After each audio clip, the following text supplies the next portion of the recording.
একবার মাটির দিকে তাকাও, একবার মানুষের দিকে। এখনো রাত শেষ হয়নি, অন্ধকার এখনো তোমার বুকের ওপর কঠিন পাথরের মতো, তুমি নিঃশ্বাস নিতে পারছো না। মাথার ওপর একটা ভয়ঙ্কর কালো আকাশ এখনো বাঘের মতো থাবা উঁচিয়ে বসে আছে।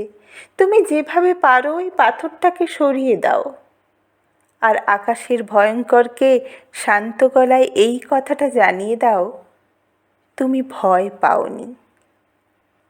মাটি তো আগুনের মতো হবেই যদি তুমি ফসল ফলাতে না জানো, যদি তুমি বৃষ্টি আনার মন্ত্র ভুলে যাও। তোমার স্বদেশ তাহলে মরুভূমি। যে মানুষ গান গাইতে জানে না, যখন প্রলয় আসে সে বোবা ও অন্ধ হয়ে যায়। তুমি মাটির দিকে তাকাও, সে প্রতীক্ষা করছে। তুমি মানুষের হাত ধরো, সে কিছু বলতে চায়।